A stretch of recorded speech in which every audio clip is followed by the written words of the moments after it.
бағдарламада нені тамашалайтындарыңызға қысқаша шолу жасап өтейік. Болгарияға отбасымен шығып жатсаңыз, бұл жердегі ең тыныш әрі қызық жерлерін қалай таңдау керек? Дельфиндердің шоуын көруге барғанда нені ескерген жөн? Жанында теңіз жатса да қаптаған аквапарк. Балаңызды аквапаркқа апару керек пе? Мінекей, мен Болгарияға да келіп жеттім.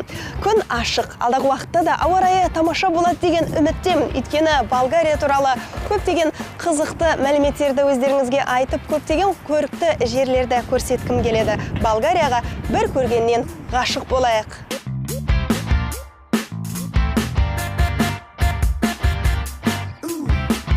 Қонғаным енді ғана мінекей Билайннан жеңіл роуминг плюс қызметін қостыру жөніндегі смс келіп тұр. Ал көрейік. Сөйлесу минутына мегабайт және смс-ке небәрі 25 теңге. Бұл жақсы екен. Бұл қызметі әлемнің 60 елінде қолжетімді. Так, қосу үшін не істеуіміз керек? Жұлдызша 120, жұлдызша 125, тор. Бәрі дайын. Кеттік ендеше.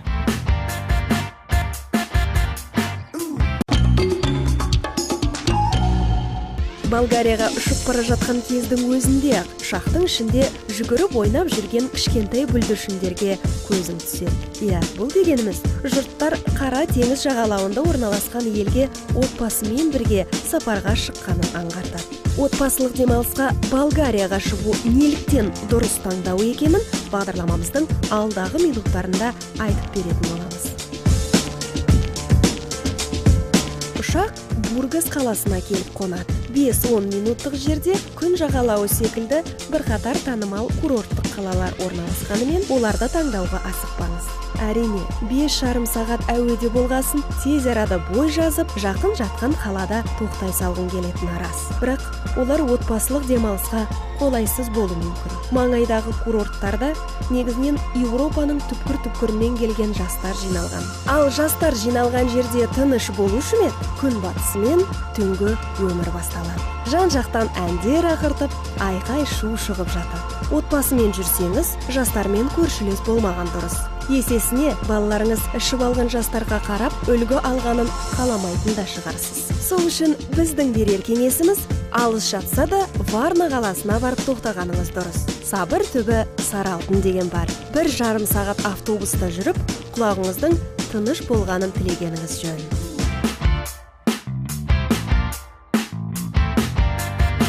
Болгарияны отбасылық демалыстың нысаны ретінде таңдаудың тағы бір ұтымды тұсы теңіз жағалауында орналасқанына қарамастан ауасының құрғақ болуы. Оңтүстік Азиядағы елдерге ыстық мезгілде сапар шеккендер ылғал ауа райының жағымсыз екенін біледі.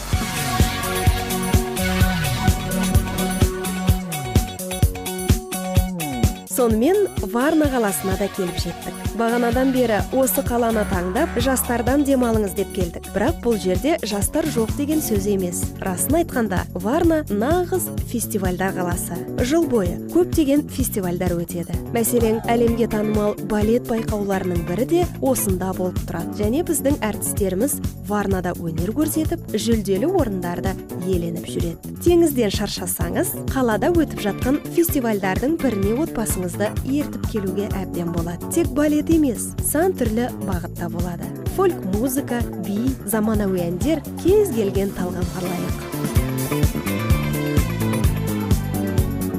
Ежелде Варна қаласы Одиссейдің атымен аталса, 20 ғасырда 7 жыл бойы Сталиннің есімін алып жүрген екен. Осындай бір қызықты дерек. Енді қонақ үй таңдайтын кез келді. Бұл жерде қонақ үйлердің түрлері бар. Қарапайым отельдерден бастап 5 жұлдызды люкстерге дейін кездеседі. Арзаны да бар, қымбаты да бар. Өзіңіздің қалауыңызбен жағдайыңызға сай еш қиындықсыз керегін таба аласыз. Сонымен қатар таңғы, түскі және кешкі асы қамтылмайтын түрлері де бар. Варнаның отбасылық демалысқа арналған қала екендігінің тағы бір дәлелі мұндағы көптеген отельдерде балаларға арнайы жасалған қалашықтардың болуы. Бұл кішкентайларыңыздың көңілінен шығатыны сөзсіз. Себебі мұнда олар басқа елде мен қалалардан келген бүлдіршіндермен танысып, бірлесіп қуаласпақ, пинг-понг, доп және басқа да ойындарды ойнай алады. Әсіресе гаджетке құмарланған заманда бұл балалар үшін демалыс уақытын өткізудің таптырмайтын жолы екеніне сіз де келісетін шығарсыз.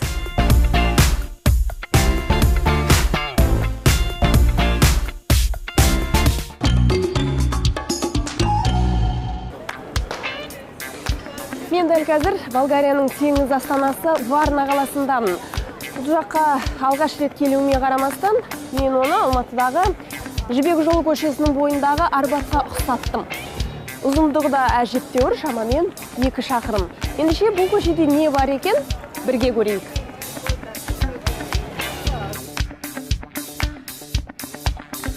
Варнада жүрсеңіз, Алматыда жүргенде әсерде болатыныңыз рас. Оның бірінші себебі сәулеті социалистік кезеңде қалыптасқан. Яғни ғимараттардың стилі өзіміз елде көріп жүрген ғимараттардыкіне ұқсайды. Екінші бір себебі қаланың ортасында Алматыдағы Жібек жолы көшесіне ұқсайтын көше бар. Кешке таман халық осы жерде жиналады. Әдемі әндер шырқап, жағалай орналасқан дүкендерді аралап жүреді.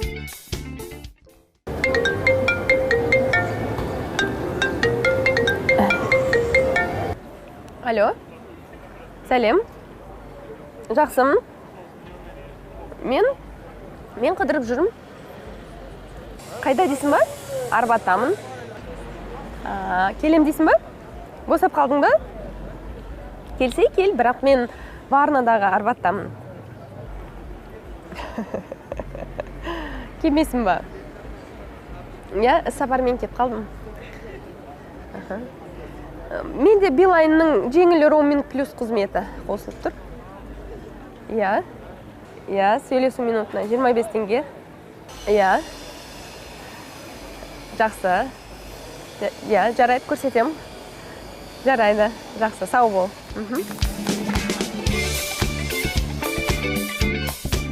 Осы көшенің бойында балаларыңызға балғын шырындар, балмұздақ, түрлі тәттілер алып берсеңіз болады. Бағасы арзан, әрі балаларыңыздың көңілінен шығады.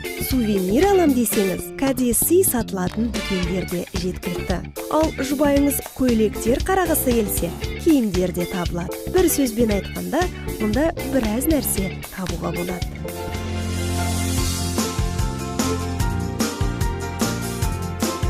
Бұл жерде бірі байқағаным, балалармен серуендеп жүрген жас жұбайларды көп кездестірмейсің. Тек Варнада емес, теңіз жағалауындағы қалашықтардың барлығында осындай жағдай. Мәселен, Туркияда болсаңыз, көшелері базар екенін көзіңіз жетеді. Ана жердегі, мына жердегі бүлдіршіндер не жылап жатады, не ойнап жүреді, не әке-шешесіне ренжіп тұрады, не күлкіден жарылып тұрады. Әйтеуір баланың дауысы жан-жақтан шығып жатыр. Болгарияда ондайды байқамадым.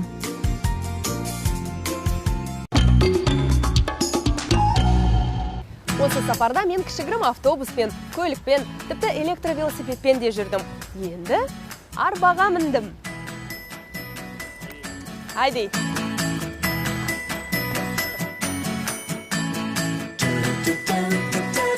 Бала-шағаңызды арбада серуендету оларға әсіресе кішкентайларыңызға көпке дейін ұмытылмайтындай әсер қалдыратыны рас. Варнада автокөлік көп емес. Есесіне тек қана жаяу жүргіншілерге жасалып қойған көшелері де жеткілікті. Сондықтан арбада кетіп бара жатқанда самал жел есіп тұрса, жасыл қаланың ішіндегі талдар арасымен шапқылап жүрсеңіз, бұл үлкен естелік болатыны хақ. Есесіне қайбір қазақ атта шапқанды ұнатпайды.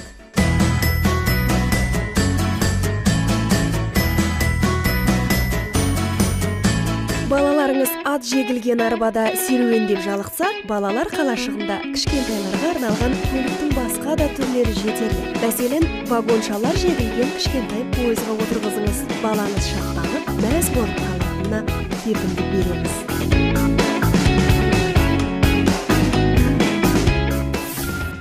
Болгарияда балалар мен жастарға арналған жазғы лагерлер желісі қатты дамыған. Өз балаларын осында әртүрлі елдердің ата-аналары алып келеді. Жазғы демалысты өткізудің бірден бір жолы. Себебі жаныңда теңіз, жаңа танысулар, әр елден келген басқа балалардың арқасында тіл үйрену мүмкіндігі. Балалар осында демалысын пайдалы әрі қызықты өткізеді. Мына жағында тау, мына жағында орман керемет пейзаж қалыптастырады. Климаты жағымды, ауасы жұмсақ, суы жылы. Балаларыңызды осында ертіп келіп жатсаңыз, күзде мектепке оралғасын, мен жазғы демалысымды қалай өткіздім деген тақырыпта еш қиналмай шығарманы жазып бере салады. Лагерде ойын-сауық саябақтары да кездеседі. Ол жерде балаңыз қамал ішін аралап, не батутта секіріп, не басқа бір аттракционда көңілін көтеруі мүмкін. Кейбір лагерлер бақандай 10 гектар аумақты алып жатыр. Ал енді осында ойын-сауықтың қанша түрін кездестіруге болатын елестете беріңіздер. Әрине, балаңыз бей-жай қалмайды. Бұл жерде бассейннің түр-түрі кездеседі. Бірі жай бассейн болса, екіншісі суда сырғанайтын төбешіктері бар бассейндер. Ағаш астында орындықтар жасап қойыпты. Күн ыстықта балаңыз көлеңкеде жүріп ойнай береді. Бір бөлмеде 3-4 бала жатады. Барлық ыңғайлық қарастырылған, бірақ Wi-Fi жоқ. Онысы дұрыс. Балалар интернеттен демалып, уақытын тиімді өткізген жөн. Лагерлер күндіз-түні күзетіледі. Бейнекамералар барлығын бақылап тұрады. Балаңыз жоғалып қалады деп уайымдамасаңыздар да болады. Енді қараңыз. Біріншіден балаңыз ойнайды, жаңа достар табады делік. Екіншіден, бұл жерде өзін рухани дамытады. Тілдер оқиды, билер үйренеді, шығармашылық бастамаларды қолға алады. Үшіншіден, балаңыздың физикалық күйі де назардан тыс қалмайды. Бұл жерде жаттығу залдары бар. Сосын спорттың біраз түрлерінде күшін сынап көреді. Олар футбол, баскетбол, волейбол, теннис және басқалары. Лагерь аумағында дәрігер мамандар балаңыздың денсаулығын қадағалап жүреді. Күннің қызуы қайтқан кезде арнайы жасалып қойған алаңдарда футбол ойнауға болады. Альбенаны жан-жақтан қалың ормандар қоршайды. Баяғыда осында бір турист адасып жоғалып кеткен еді. Жергілікті тұрғындардың айтуынша, кейде ол қара турист шығып, халықты қорқытады дейді.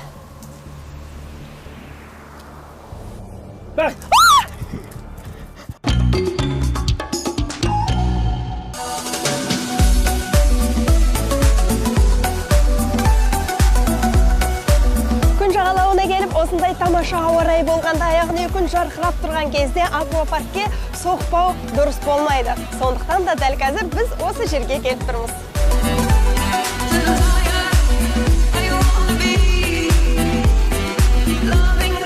Теңіз бір адым жерде жатса да, Болгарияда көптеген аквапарк бар. Теңіз суынан жалыққан болгар халқы уақытын осында өткізетін сыңайлы. Жергілікті халық осында отбасын ертіп келеді екен. Аквапарк аумағында ары-бері жүгіріп жүрген балалар өте көп.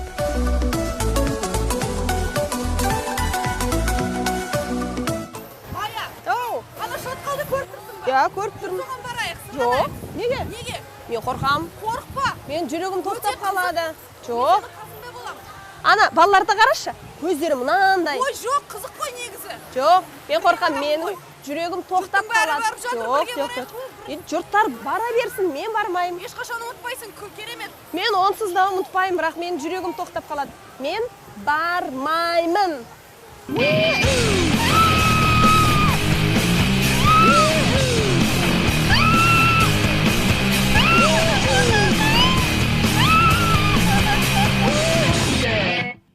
Ерекше әсерді іздесеңіз, биік шатқалдан төмен қарай сырғып түсіп көріңіз. Сыртынан аласа көрінгенмен, екінің бірінің батылдығы жете бермейді. Аквапаркта жүргенде балаларыңыздың қауіпсіздігі үшін қорықпасаңыз болады. Адым жерде мінбенің үстінде құтқарушы барлығын бақылап отырады. Балаңыз сөзге көнбей тереңірек жүзгісі келсе, құтқарушы ысқырып, ескертіп қояды.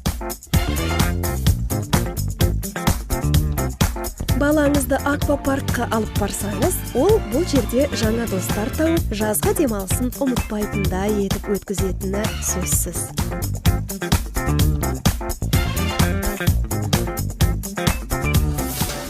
Аквапарк аумағында сусындар сатады.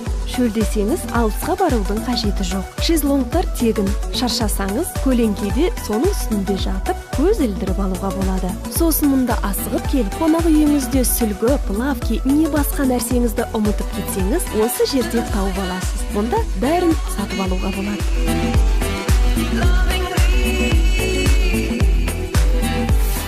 Аквапаркте жүргенде балалық шаққа саяхат жасағандай болдым. Күн райы тамаша. Осы әдемі сәттерді суретке түсіріп, көпшілікпен бөліскім келеді. Билайнның жеңіл роуминг плюс қызметі бар болғаны қандай жақсы. Мегабайтына небәрі 25 теңге. Енді мен суреттерді жіберіп, достарыммен бөлісуге жақсы мүмкіндік алып отырмын. Варнаға келер алды, қаланың көрікті орындары жайлы ақпаратты арнайы туристік сайттардан қарап көруге болады. Көптеген сайттарда қаланың аквариумы туралы айтылады. Аквариумнан бөлек мұнда зообақ пен террариум да бар екен. Бірақ қазір біз аквариум туралы әңгімелейтін боламыз. Себебі алдыңғы екеуінің жағдайы ешқандай сын көтермейді екен. Есесіне террариумы өртеніп кетіпті. Біз аквариум жайлы естіп, барып көрейік дедік. Осында келсек, оның да күйі мәз емес екен. Біріншіден, ғимараттың өзі күрделі жөндеу жұмыстарын қажет етіп тұрғандай. Ал мемлекеттің оған бөлетін ақшасы жоқ көрінеді. Туристік сайттарда аквариумда бұрын көптеген балықтардың түрлерін, әсіресе сирек кездесетіндерін көруге болады деп тұр екен. Бірақ біз барғанда бізді таң қалдыратындай ештеңе болмады. Сол баяғы өзіміз көріп, дәмін білетін сазан, бекіре, шабақ сияқты балықтардан аспады. Бұрын тірі кальмарлар болса, қазір кептірілген түрі бар. Байқұстарға жем алуға ақшасы жетпей, осындай қадамға барған сияқты. Кіру билетінің құнын арзан деуге келмейді. Ал ішіндегі балық түрлерінің аздығы қынжылтады. Аквариумның жанында кафе орналасқан. Ол жерде балықтардан жасалған тағамдарды ұсынады екен. Жергілікті халық осыны біліп, міне, аквариумдағы балықтардың қайда құрығаны енді белгілі болды деп әзілдейтін көрінеді.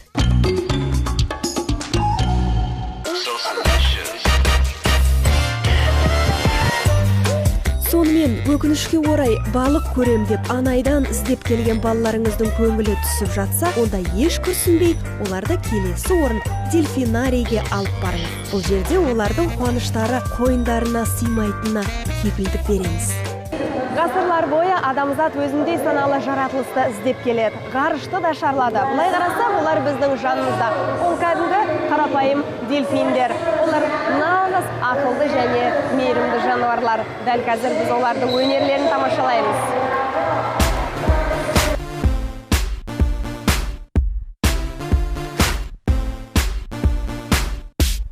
Варнадағы дельфинарийдің ашылғанына биыл 30 жылдан асып кетіпті. Балқан түбегіндегі дельфинарийлердің ішіндегі ең ірісі де осы дейді.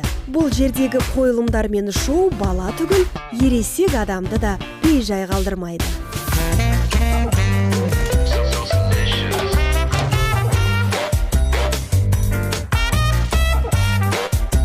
Басқа елдердегі дельфиндердің шоумен салыстыратын болсақ, Варнадағы қойылымның ең басты ерекшелігі ол көрермендермен интерактивте болу. Ал бізде ең басты көрермен кім?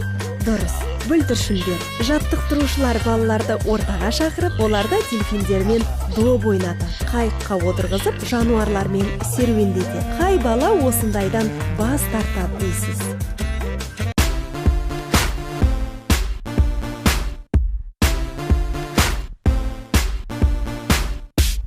Шоу шамамен 40 минуттай жүреді. Одан шыққасын дельфинарийдің астындағы кафеде отыруды ұмытпаңыз. Бұл жерде кафе бар екенін ешкім ескертпеді. Ол көрінбейтін жерде орналасқан екен. Шынын айтқанда, біз де білмей қалып, кейін ғаламтордан оқып, бармақ тістеп қалғанымыз рас. Өйткені кафенің дуалдары әйнектен жасалыпты. Ал оның ар жағында нағыз дельфиндер жүзіп жүреді екен.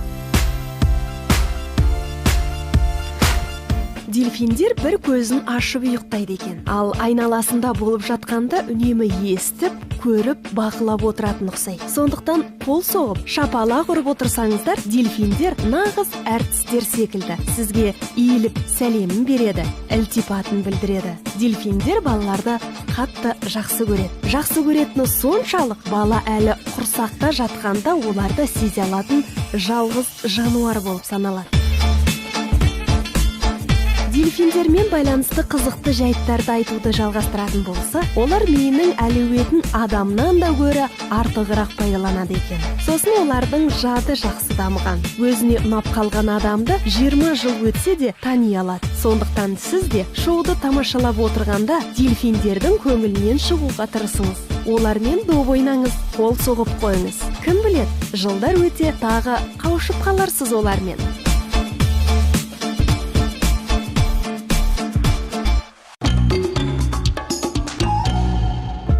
Келесі бағдарламада тамашалайтындарыңыз: неліктен болгарлардың көбісі татуировкаға қызығады?